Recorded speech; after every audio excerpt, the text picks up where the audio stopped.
would extradite him there because he's released everything from Hillary Clinton's emails to all sorts of embarrassing documents, and perhaps the real kicker, a document about the CIA explaining that they have the ability to break into people's Android phones, iPhones, and that actually, down the line, they could even use smart TVs in your home to listen to what you're talking about. So it's always been extradition to America that he's feared. Now, he's quite keen to leave after 6 years being stuck in those rooms, and of course, I went to visit him, famously, which has now become part of a great big new conspiracy. In fact, according to testimony given recently, I was a regular visitor. It was said by an American commentator. Some think I'm going to be arrested the next time I set foot on US soil. Others think that I was really acting as the runner, the bagman between Donald Trump and Julian Assange. Acres of print news on this. All of it, I can tell you, total and utter baloney. I went to see him once. I went to see him, actually, because LBC organised the meeting. The idea was maybe I would do an interview with him. And I did have some sympathy over the European arrest warrant. It is something I've been opposed to right from the very start. I don't think people should be extradited from countries without at least some prima facie evidence being put on the table. That doesn't make me a total fan of WikiLeaks.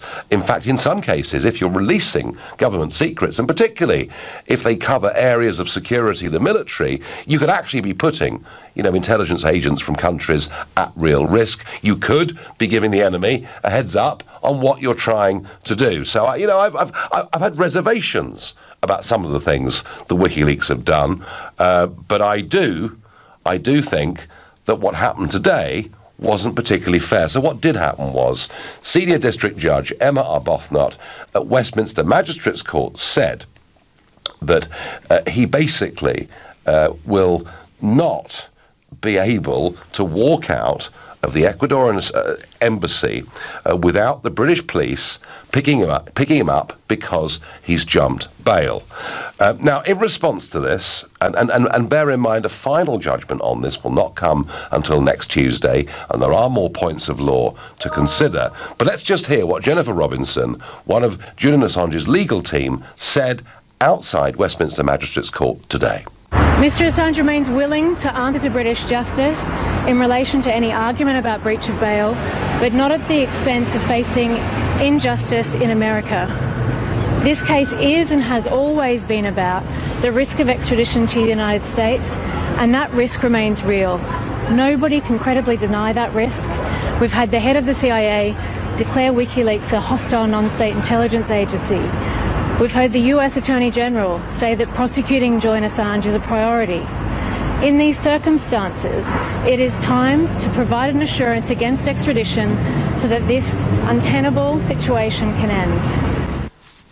So jumping bail is ostensibly what the police would pick him up for if he steps out into the street in Knightsbridge. But, and this is what I think is really, really unfair, the UK government refuses to confirm or deny whether there is an extradition request against him from the United States of America. Namely, does he get taken to a police station in the West End and the next day put on a flight to the USA?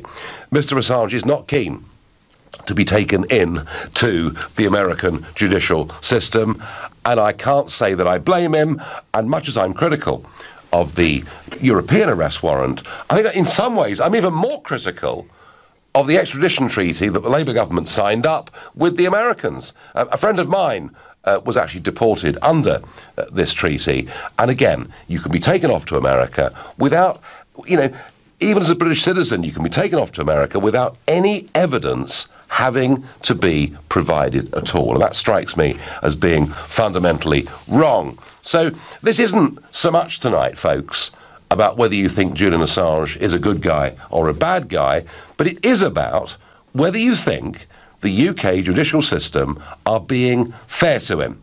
And if you think, yep, absolutely, he's a bad guy, he's published all these state secrets, he's broken bail, he deserves everything that's coming to him, then call me on 0345 6060 973. Or perhaps you think, certainly as far as bail is concerned in this country, that he's pretty much served his time after 6 years in those buildings, then text to 84850. Or maybe you think, actually, it's perfectly reasonable for him to be extradited off to the United States of America, in which case tweet using the hashtag Farage and LBC at LBC, and you can watch me on Facebook. I'm live here in the European Parliament in Strasbourg. So, you know, there was all sorts of people that worked for the American Security Services, Bradley Manning, etc., and huge files, you know, outlining a lot of America's intelligence work was sent to WikiLeaks and put out.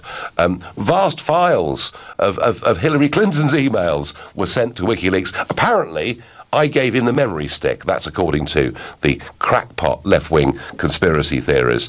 And WikiLeaks started back in 2006, and still today, it does publish all sorts of information that gets sent to it. Now, I am not someone that thinks jumping bail should be taken lightly.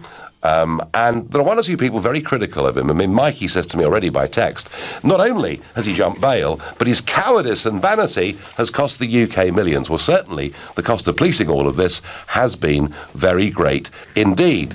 But, you know, I ask you, Mikey, would you want to be extradited off to the USA? And wouldn't it be fair and reasonable, given where we are today, for the UK government to say whether they've got that request or not, because they've steadfastly refused to do that today. On Facebook, Jane says, "Free Assange, the man in the embassy. He has served his sentence being stuck in that place for all this time." Well, I have to say, the thought of 6 years being stuck in 2 or 3 rooms is pretty grim indeed. So, as I say, I am not a total defender of everything that WikiLeaks has done. Although, you know, the principle that we need transparency between a state and a citizen is not of itself an unreasonable one. But I do think, actually, that the UK government ought to be a bit straighter and a bit fairer with him, given where we are right now. I wonder what Desmond, who's calling from Camden, makes of this. Good evening, Desmond. Good evening to you, sir. I think he's done the world a great service. And whilst I don't like him very much as a person from what we see, we cannot trust the Americans to do the right thing. They have a record of mendacity. I've talked to you before how they've gone from being heroes in my generation to being thoroughly mistrusted today. And if you look back on what they did, the war in Vietnam, which was started on the Gulf of Tonkin incident, where they faked up the fact that they were under attack from Vietnamese boats and used that in Congress to justify armies landing. Many other things they've done. We cannot trust them. We need people like Julian Assange to investigate and to show the light of honesty and truth. Just showing the emails was a worthwhile thing to assist the world in looking at Hillary Clinton for what she was and what we potentially could have had as a president. Yeah, I mean, the sort of irony here, Desmond, isn't there, that whilst the US authorities, we understand, are keen to have him taken over and detained, that there are elements, of course, of the Trump camp who were probably very grateful for the leak of those Hillary Clinton emails, and as you say, telling the world perhaps a bit more about her. Desmond, I understand the point you're making, but are there circumstances in which very important security knowledge should not be published? Obviously there are, but at the moment we cannot trust the governments. We can't trust this one very much.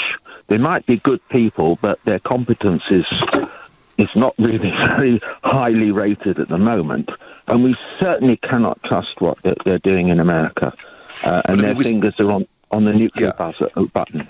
I mean, two of the big files that WikiLeaks and Assange released were, of course, the Edward Snowden files and the Bradley Manning, now Chelsea Manning files. Yes. I mean, they were. You could argue, I think, Desmond, that in many ways these were military secrets.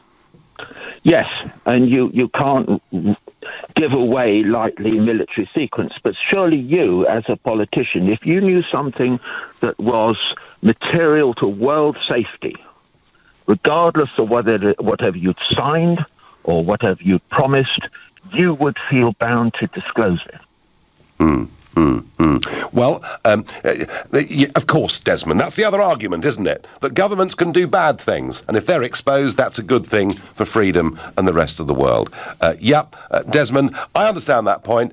Finally, do you think the UK government, the UK court today, in what you heard, are behaving in a fair manner?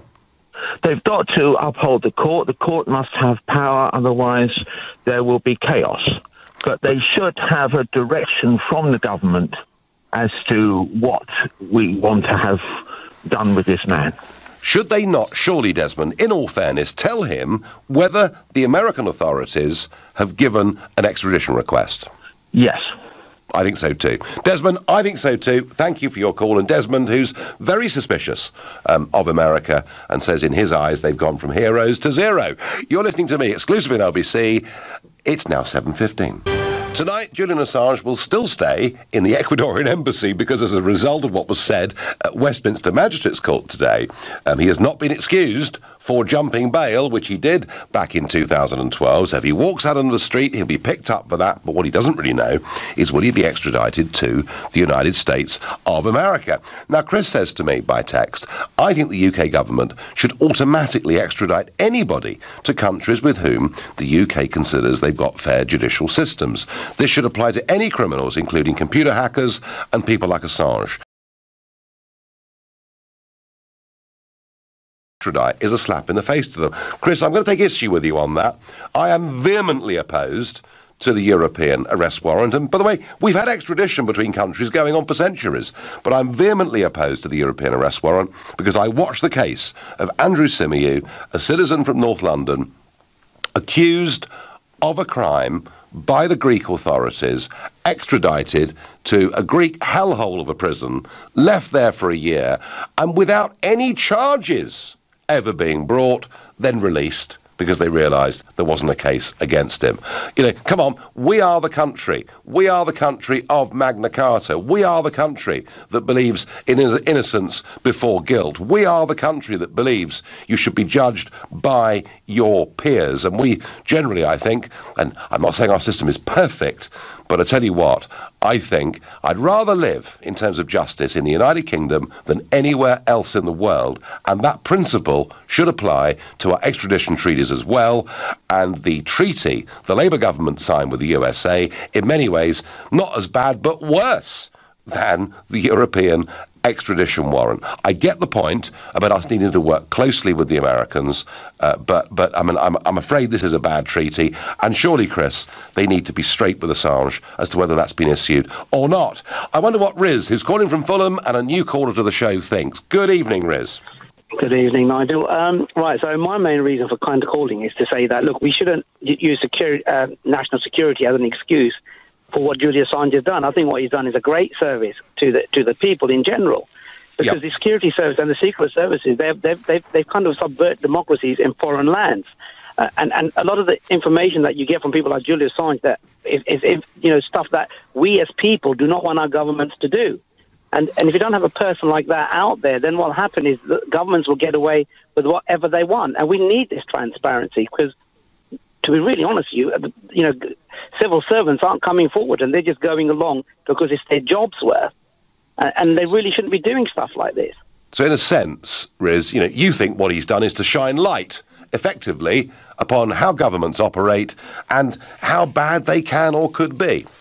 Yeah, I mean, they've been subverting democracies in foreign lands. I mean, this extradition treaty that we got with the US was purely done after 9/11.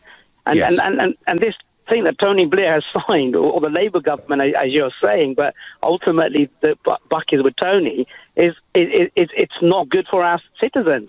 And a majority of the innocent people seem to get caught up in these extradition treaties. Yeah, Riz, I absolutely, no British citizen should be extradited anywhere in the world unless a British court has been presented with some evidence and some charges that man or woman has done bad stuff. I agree with that.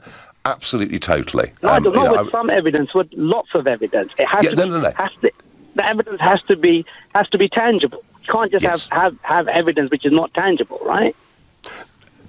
No, prima facie evidence that stands up. I would agree with that completely. So, Riz, you feel that Assange has brought transparency to the world, and that's a good thing? Brilliant. No, exactly. I completely agree with. Okay, fine. No, you've made that point beautifully and very, very clearly. There's one thing I'm confused about, and that is that Assange was an Australian citizen, not a UK citizen. So how come we can extradite him to either Sweden or America?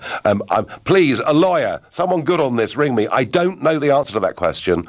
Howard's asking it of me. I don't know the answer to that question. I wonder what it is. Now, I've got a new caller now who's calling from Baghdad. Rana is on the line. Good evening. Hi. No, I'm not a new caller, actually. I spoke to you a couple of months ago. I'm not sure if you remember. I told you I'm going to go back to Iraq and I'm going to run in the Iraqi elections. Oh, that's right. You did say that. Yeah. So how do you view Julian Assange?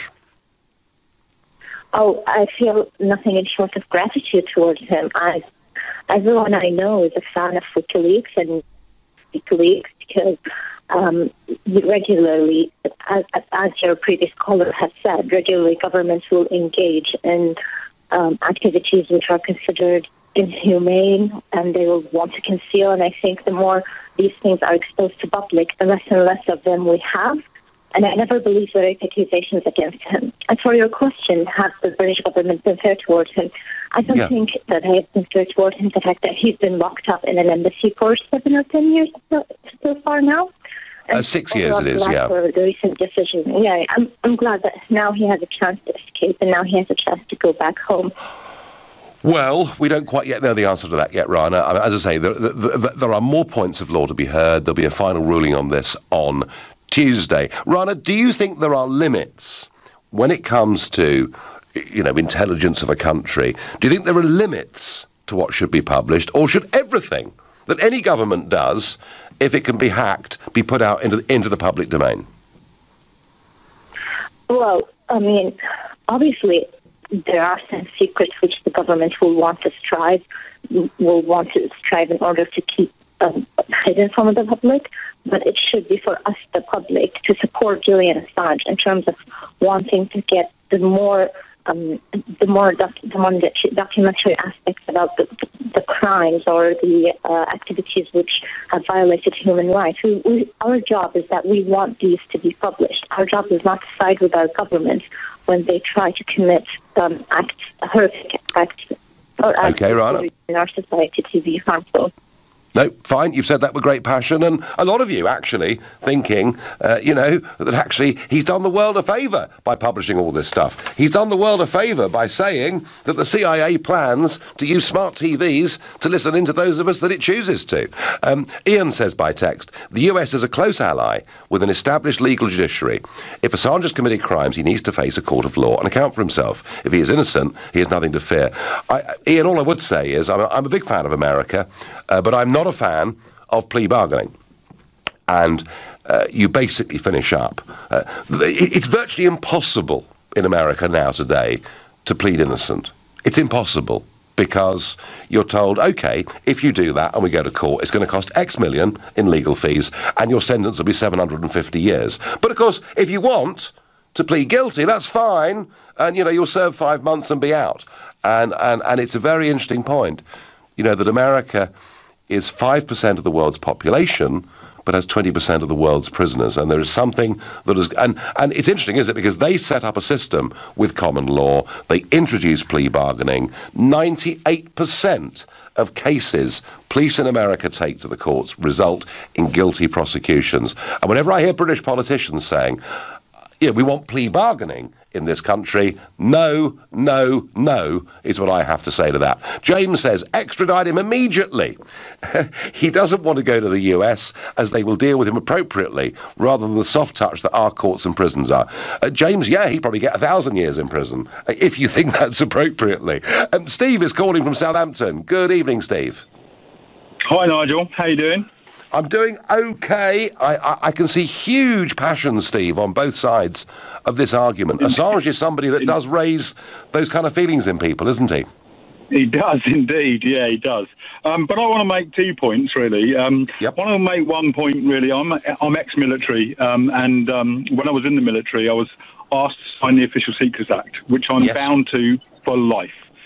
As indeed, Steve, were those American operatives Snowden and Manning, weren't they? Snowden and Manning, yes. But Assange, has he ever signed the Official Secrets Act? Nope. Nope. So what are we punishing him for? Because he has just published a load of stuff that was obviously available. I know some people might say it's been hacked, but I would ask the other question about who is responsible. If you're going to have secrets, you need to keep them secret. In other words, you need to have them encrypted. You need to make sure that these secrets, if they get out, they're garbage. They don't mean anything to anybody, which means who is accountable for allowing those secrets to escape in the public? So if Assange has got hold of these publicly, someone is accountable for allowing those secrets to be public in the first place. Who's being punished there? Well, Steve, I think perhaps the fact is that many of these things that WikiLeaks published were actually stolen. They were actually illegally stolen, and you say Assange had done nothing wrong, but perhaps he's been aiding and abetting a criminal act. Yes, so they've been stolen, but this is what I'm talking about, Nigel. So even if they've been taken or stolen, or it doesn't matter how they've come about those, though they had a responsibility. Someone had a responsibility to keep those secret. Isn't it funny, though, Steve? Even in the days when computers weren't even a twinkle in anyone's eye, we had the Cambridge spies in this country photocopying documents and giving them to the Russians. I guess ultimately there's no such thing as a secret, really, is there? No, that's it. So if you want to keep secret, don't have it on. Don't have it in technology. Don't have it there. No. Have it in a box somewhere in a room where no one's ever going to see it. Yeah, I think that's probably right. And Steve, just finally, you really do not believe that Assange is the guilty party here, do you? Not really, no. So if he's managed to get hold of something public, but at the end of the day, he's done a public service. You know, I'm ex-military, so I understand the need to keep some things secure, right? So you could put people at risk, as you've already pointed out. So I'm half in, half out on it a little bit. All right, with Assange, depending on what he's Thank you for your call. You're listening to the Nigel Farage Show. It's 7:30, and a judge today says to Julian Assange that because he skipped bail, he will probably be rearrested if he walks out of that Ecuadorian embassy. But that's not the issue. The real issue is the UK government won't say whether they've got an extradition request from the United States of America. I'm asking whether we're being fair as the state to Julian Assange, regardless whether we think he's a hero or a villain. I don't think, I have to say, we're really being very fair. One other thing to talk about, of course, are the stock markets. So there I was today. I came out of the chamber of the European Parliament. Chap came up to me with a recording device. That's fairly used to that, coming out of the European Parliament here. He said, I'm from the New York Times. Oh, yes, I said. He said, do you have a comment on the stock market crash? I said, well, when it went up 30% since Trump was elected, did you ever come and ask me why I thought the US stock market was doing as well as it was? And it crashes 1,000 points, 5%, to put it into perspective. And here you are saying it's the end of the world. And I've even heard in American broadcasters last night, after their news shows, they were out on the town in New York celebrating, having crash parties. That is how much the US liberal media want Trump to fail. Get a sense of perspective. The Dow did fall 5% yesterday. It fell 25% in 2 days back in 1929. And in 1987, and I was there, in a city trading room, it fell 20% in 1 day. So we have seen crashes in the past. This market, this American stock market, last year made 85 new highs. So not particularly surprising that it's fallen the way that it has. Always risky to predict what stock markets will do. I don't think you've seen the high on the Dow Jones on this run by a very big margin. But we'll see. I could be right, I could be wrong. Ian says, the US is a close ally with an established system. If he's innocent, Assange, he's nothing to fear. Well, I'm sorry, but in an American system, I think there is quite a bit to fear. Jay is calling from Sloane Square and is a new caller to the show. Good evening. Nigel, good evening. I'm one of your biggest fans. I bow to no man. But listen, you couldn't be more wrong on this particular issue. I mean, the only thing you're missing is the black balaclava. Here's the deal. The guy, by the release of what he released, put a lot of American lives at risk and probably lost some lives, according to what's been released in the security documents. Yes, you may not like the law, but if he goes to the States, he'll get a fair trial. And and you've said previously, well, it may be a harsh prison, it may be this, it may be that. Well, so be it. What can I say? That's the thing. Okay. The only difference between Julian and the folks who throw bricks through windows or threaten candidates like you or do the other stuff is that Julian does it without the mask and has always assumed that he'll never be stopped, and he'll always have the bien passants supporting him. And I just think that now that he's gone to ground for the last 6 years, he's got to be held to account.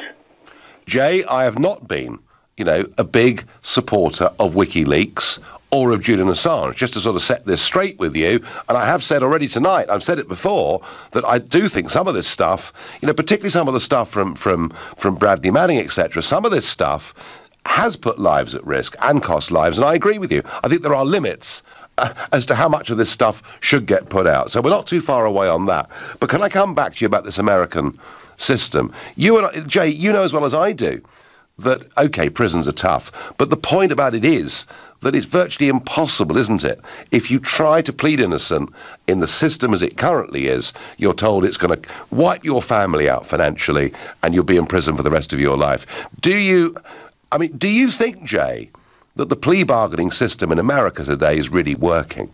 Well, no, you raise a good point, Nigel. The fact is about once the feds bring a case, I think the conviction rates are about 90 or 95%. Yes. But that is largely because most of the time they've got the goods on the people.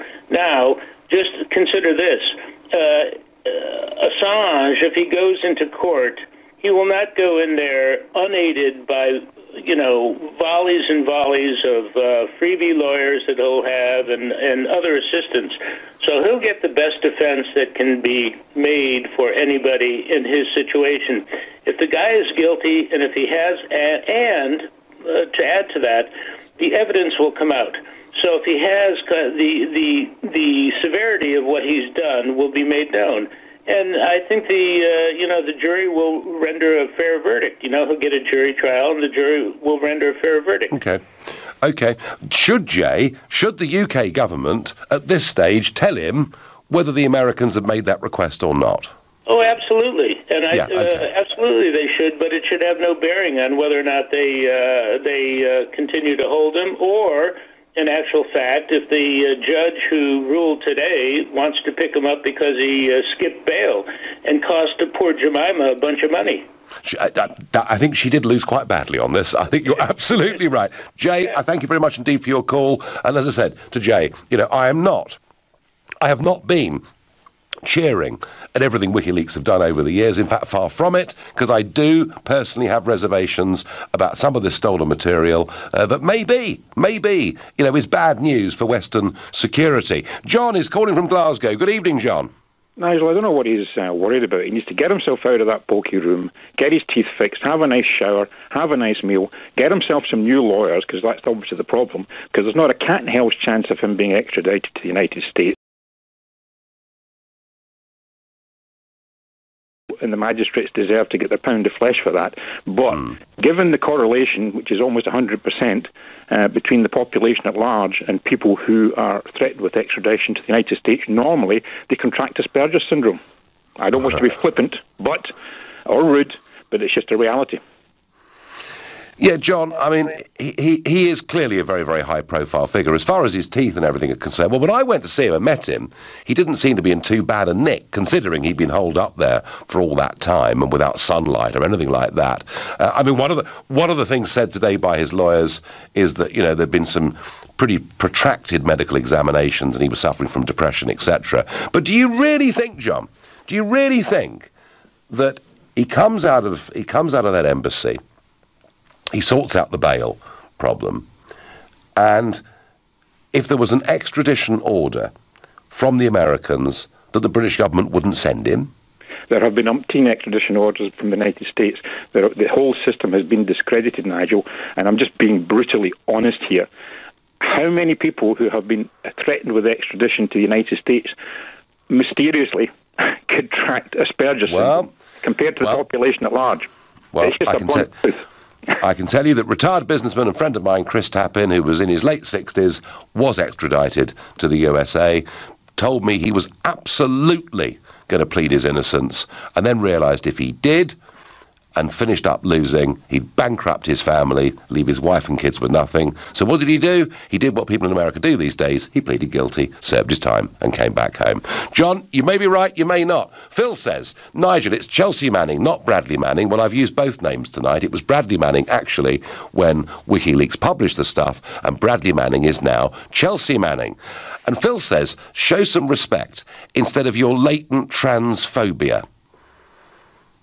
Oh, well, I guess that's the world we live in, but I repeat the point. It was Bradley Manning when WikiLeaks published the material, and it's now Chelsea Manning. You can draw any interpretation you wish on that. I wasn't wishing to cause deep offence to you, Phil, or anybody else. I was just trying chronologically to get this right. Peter says, Mr. Assange is a courageous, brave person with high moral values.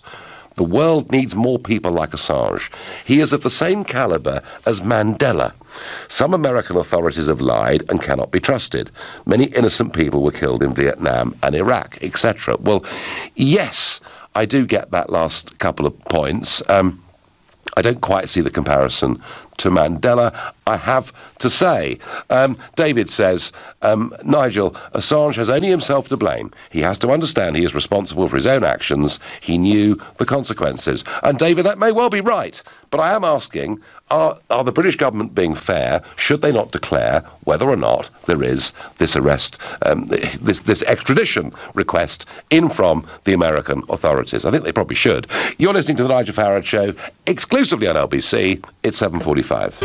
When Assange first sought refuge in the embassy, the Ecuadorian embassy in Knightsbridge, there was a round-the-clock watch by Metropolitan police officers. Now, of course, they haven't got police officers outside there anymore because they've got big security cameras opposite. And, of course, they can see everyone that goes in and comes out, which is why a Senate committee in America being told that, actually, Farage didn't go once, he was a regular visitor to Julian Assange, and of course many saying, including a journalist on the Guardian newspaper, that I am at the centre of a great web here, and I am in fact the bagman. I've been taking the secrets between Trump and Assange, in particular the Hillary Clinton emails.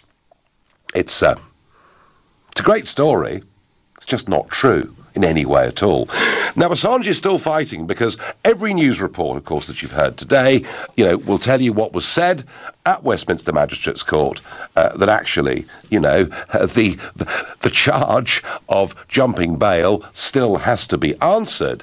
But Assange answered this on Twitter by saying, wall-to-wall fake news, stating the government won today's hearing. Nothing of the sort has happened. The hearing is still happening. Only one point has been ruled on. And actually, they are going, over the course of the next few days, to delve more deeply into jumping bail and to see whether they might drop it. So we're going to know more about this next Tuesday, when we will get the final judgment coming out of Westminster Magistrates Court from Emma Arbuthnot. But I wonder, hero or villain? And I do have reservations about some of this material that has been released, but equally, we do need to show up governments if they're behaving badly. It's a difficult one. But I do think the government need to be a little bit fairer with him. Joy in Soho is calling me, a new caller to the show. Good evening, Joy. Yes, hello, good evening. Hi, Nigel. Hi. So how do you view Assange? I'm sorry? How do you view Julian Assange?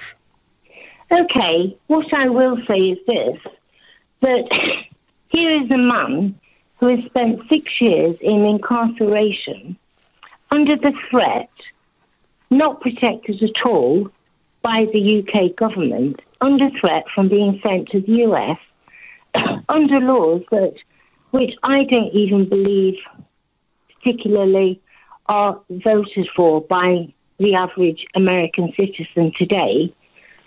what I will say about him, I think very firmly what this man has done, whether you agree with him or not, he has added a new layer of democracy, not only to the UK, but globally. And how he's managed to do it through WikiLeaks is that he's added information and communication to people globally that would not have had access or knowledge of any of this information.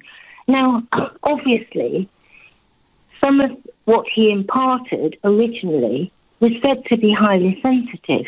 Yes. I agree. I absolutely agree that governments do need to protect what they term as being highly sensitive information. That's absolutely true. Nobody could disagree with that.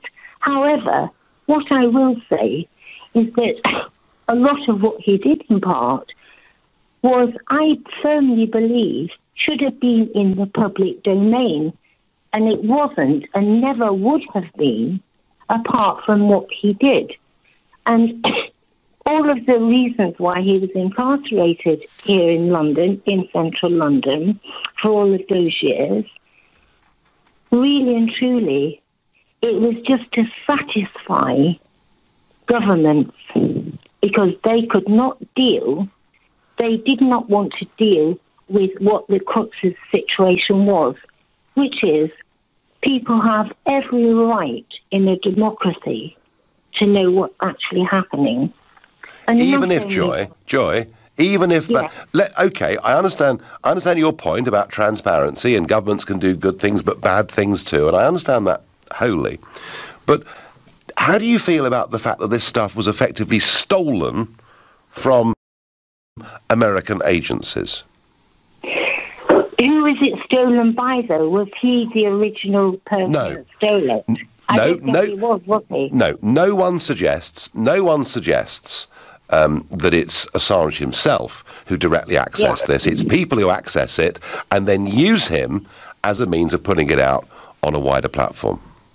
The thing is, I don't agree with the fact that things should be stolen at all.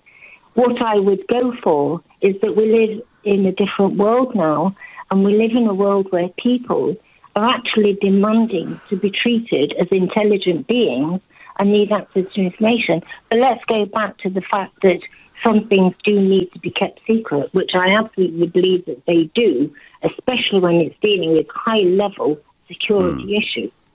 But isn't that the problem with Assange? I think the problem with Assange is that in terms of some of this material, I'm not sure he knew where the limits lay, did he? Well, I don't know whether he knew where the limits lay. What I think it's very clear he wasn't doing it for his own material gain. And I think that's something that should be acknowledged. He wasn't making money. He wasn't there a guy, I'm going to sell this stuff, make money from it, like in the old school way that things were done in terms of, within countries, people were selling stuff on and making money out of it.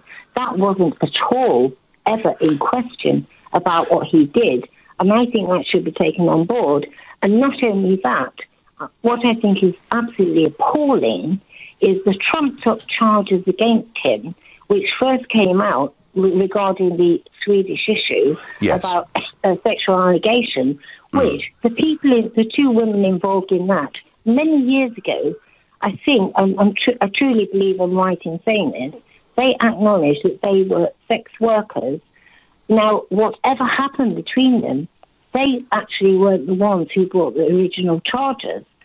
So all that has now gone by the by. I have to say, Joy, that I, looking at that Swedish side of stuff, it did look to be really quite disturbing. The reasons for the issuance of that European arrest warrant did not look right to me either. But Joy, the Cambridge spies. All right, the Philbys and Burgesses and Macleans, people who'd been through Cambridge University, who went to work in the Foreign Office, George Blake, there are many, many others, they stole secrets from this country, they gave them to the Soviet Union. There is no doubt that British agents overseas, MI6 agents, lost their lives directly as a result of what they did.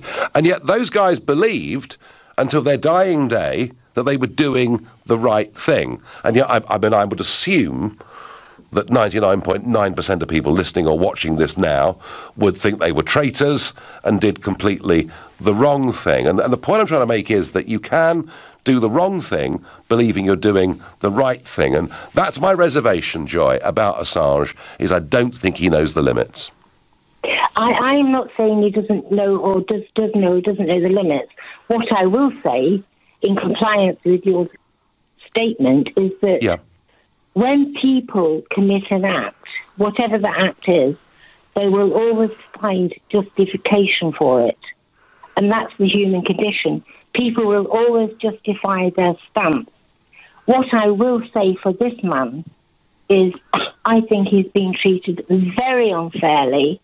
He hasn't been given a fair trial in this country. And why should he have been extradited to the US when other people have not, without naming names, have not been under the same jurisdiction that he is now under? That's the part that I find very difficult to understand. No, OK. No, Joy, listen, you've made those points very, very well indeed. Thank you. Anonymous says to me, how much have we paid so far for the policing? 11.4 million is what we paid for those first few years. 11.4 million pounds for that constant policing outside the Ecuadorian embassy. And now we've put up cameras. No one knows what they've cost. What is he going to do? Leave wearing fancy dress? This type of waste of public funds is what annoys me in so-called austere times. Just one example of the utter misuse of tax funds. Tip of the iceberg, but a public example of waste. Well, I think the 11.4 million probably was wasted. Darren says he is a security risk and should face justice. Well, he's been 6 years inside that Ecuadorian embassy. He's certainly there tonight. I don't know what will happen over the course of the next few days running up to the final judgment on Tuesday. My guess is he will still be there next Tuesday evening. He clearly isn't very keen on going off to the United States of America. I just think the British government ought to be a bit more open about the whole thing. You've been listening to the Nigel Farage Show on LBC. I'm back tomorrow night in London at 7. Coming up at 10 o'clock tonight, it's Ian Collins. But up next, it's Clive Bull.